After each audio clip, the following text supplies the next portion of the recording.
minutes launch trajectory countdown. Pad is clear. 10, 9, 8. Launch auto sequence has started. 6, 5, 4, 3, 2, 1. Go for launch.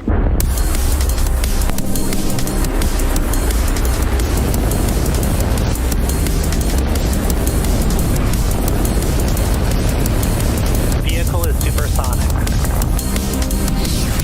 Stage separation confirmed. Dragon, separation confirmed.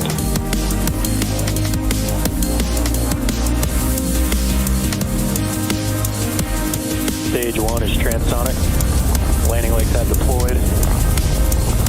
And Falcon 9 has landed. Hello, everyone, and welcome to the Falcon Heavy webcast for tonight's Jupiter 3 mission. My name is Ronnie Foreman, and I'm joining you from the West Coast, from SpaceX headquarters in Hawthorne, California, to follow our Falcon Heavy rocket liftoff from Launch Complex 39A at Kennedy Space Center in Florida. Today's launch marks SpaceX's third Falcon Heavy mission this year and sixth operational Falcon Heavy mission overall. Today, we'll be launching the Hughes JUPITER 3 EchoStar 24 satellite into space for our customer EchoStar and their Hughes Network Systems division.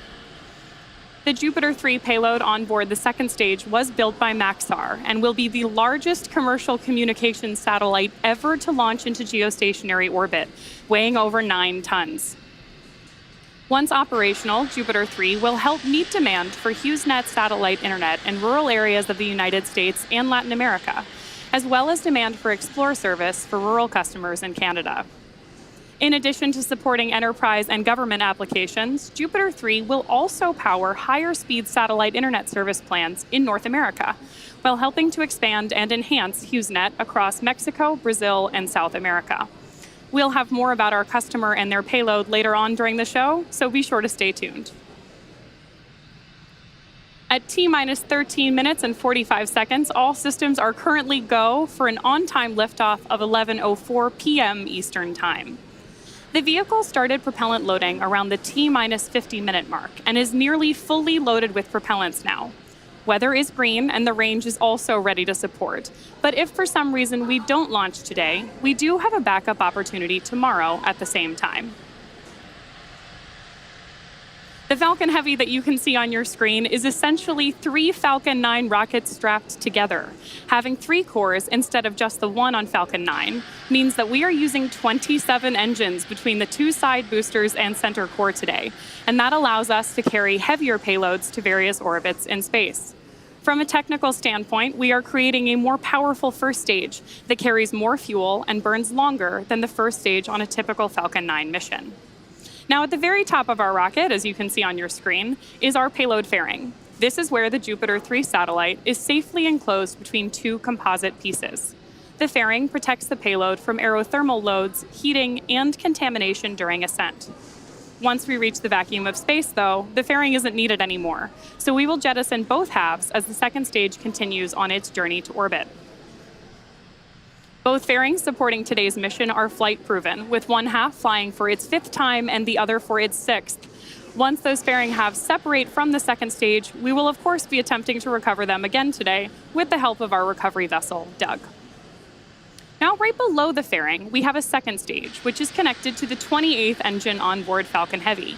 This is our Merlin vacuum engine, and its job is to power the payload to its final targeted orbit once the center core and second stage separate. The second stage for this mission is also debuting a new medium coast configuration. Just in case you didn't know, our second stages have 3 general configurations: standard, medium, and long coast. And we use different configurations depending on how long the second stage needs to operate after launch. A medium coast kit, which is what we're using today, provides better performance for some missions and includes an added battery loaf or power pack, a painted gray stripe on the outside of the fuel tank, and other hardware to make sure that the fuel and stages systems operate as long as needed. Now, if you look very closely at the stage 2 on your screen, you can just barely see that stripe of gray paint that I mentioned. While in space, that paint will absorb some heat from the sun in order to keep the second stage fuel warm enough for our long flight today.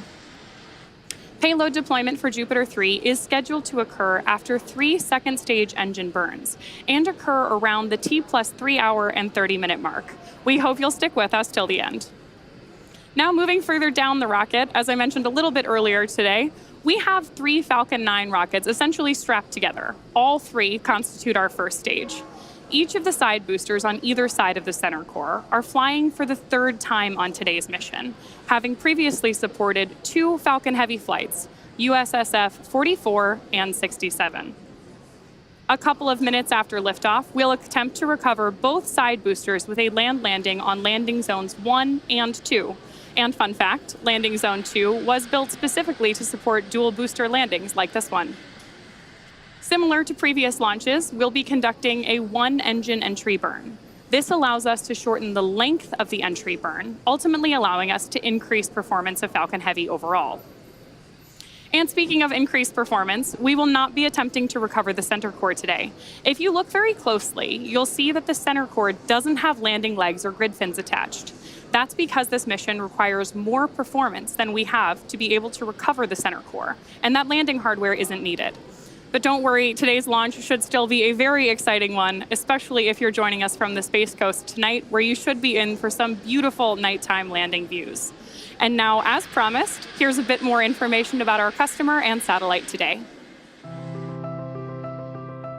For over half a century, we've been on a journey to connect people, enterprises, and things around the world. Innovation runs deep in our veins, from developing the two-way VSAT in the 1980s, to inventing satellite internet in the 1990s, to launching the first modern-era telecommunications satellite in the 2000s.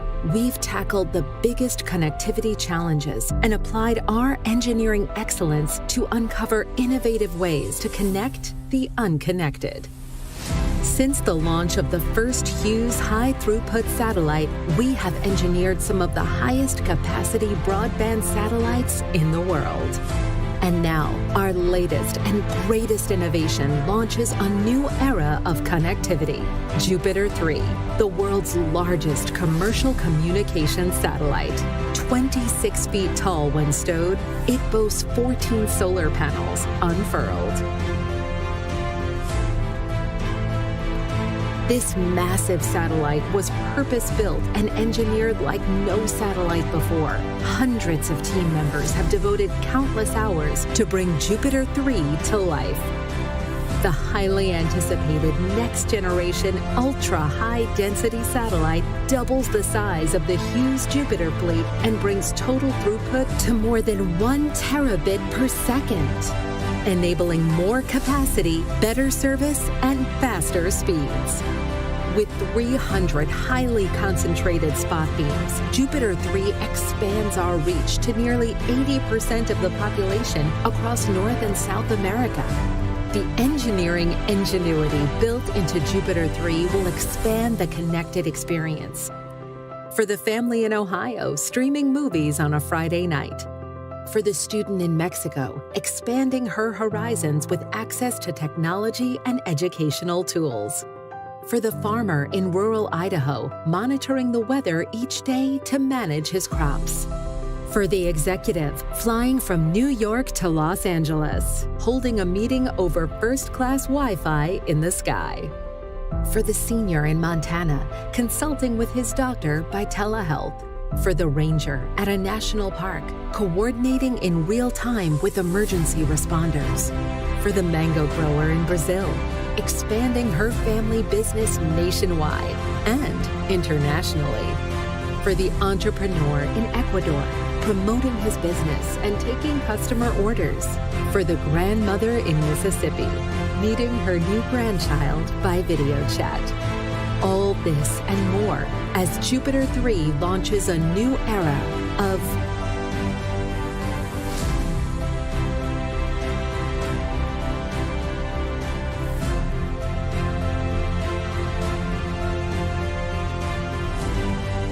join us. With liftoff just about 6 minutes and 15 seconds from now, the vehicle and payload are healthy, and propellant load is well underway on the launch pad. Speaking of the launch pad, you may often hear the pad on your screen referred to as Historic Launch Complex 39A, and there's good reason for that. LC-39A was originally built to support the Apollo program with the goal of landing humans on the moon. This launch pad eventually supported the Apollo 11 mission to the lunar surface, carrying NASA astronauts Neil Armstrong, Buzz Aldrin, and Michael Collins in July of 1969. So we're just about a week past the 54-year anniversary. And after numerous launches of the Saturn V and Space Shuttle vehicles, the launch pad was leased to SpaceX in 2014. Since then, we've launched 66 missions and 38 humans to space from Launch Complex 39A. Today's mission will mark SpaceX's 249th overall mission to date, our 67th mission from 39A, and 50th launch of 2023. We look forward to reaching even greater space milestones on this launch pad for years to come. Now, coming up next, we should hear the call out for strong back retract.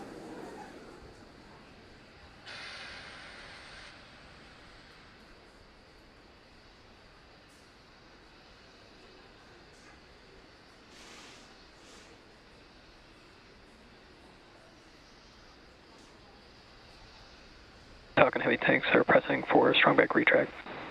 So there you heard Mission Control confirming that we are pressurizing the tanks ahead of strong back retraction. Next up, the clamp arms around the second stage, which you can't really see because they're being obscured by those LOX clouds there, are going to begin to open. And that truss structure next to the vehicle, known as the strong back, will retract away from Falcon Heavy.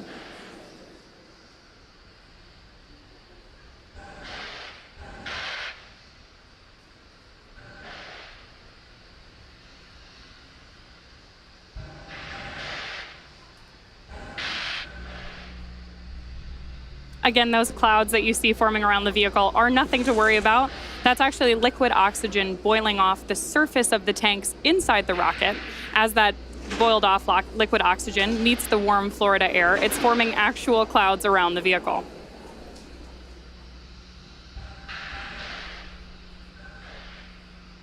There you can see coming out from behind those clouds, we have had the clamp arms open up around Falcon Heavy in preparation for liftoff.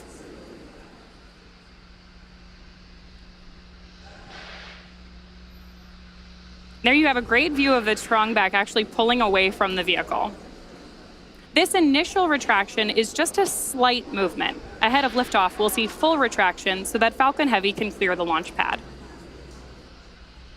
Now, the next major milestone we're tracking is liquid oxygen loading completion. We're expecting that here in just about a minute.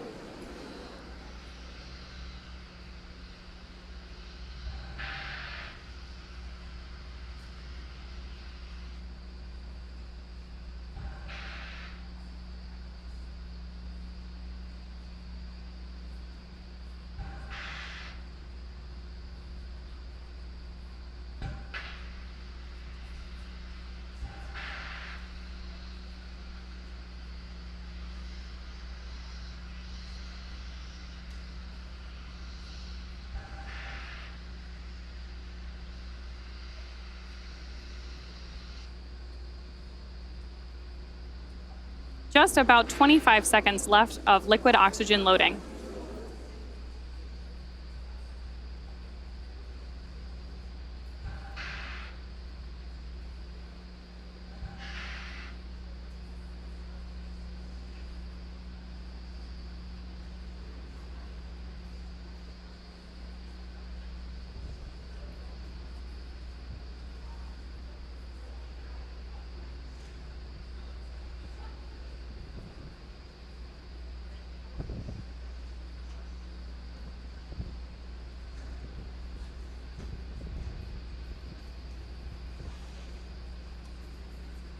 Really gorgeous views of Falcon Heavy on the launch pad tonight.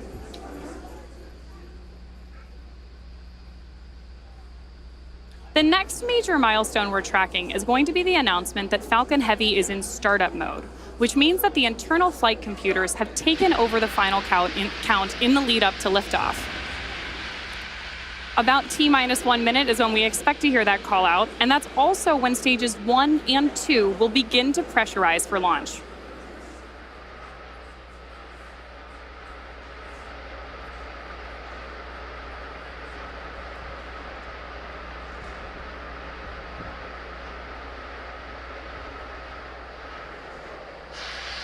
Launch abort has started.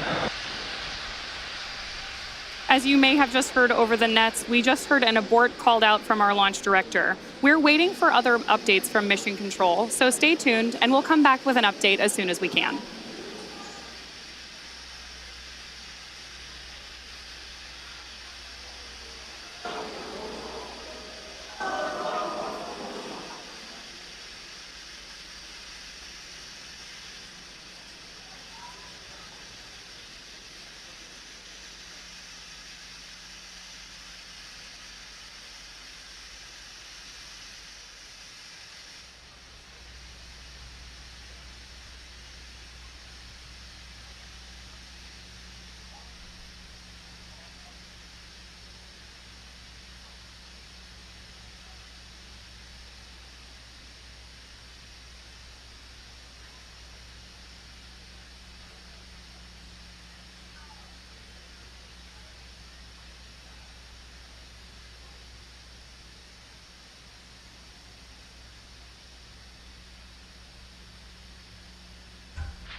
All parties on countdown 1, please be advised that we have scrub for the night on Falcon Heavy.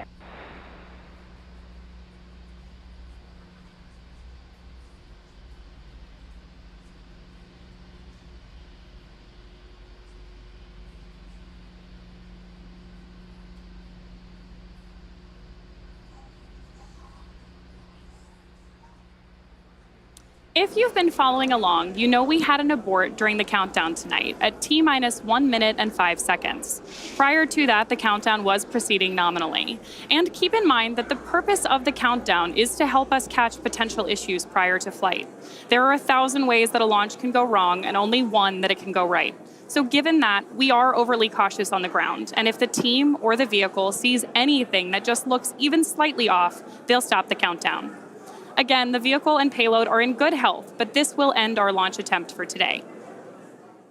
Our next launch opportunity is tomorrow around the same time, so keep an eye on our social media channels for updates. Hopefully you'll join us. Thanks for joining us today. We'll see you next time.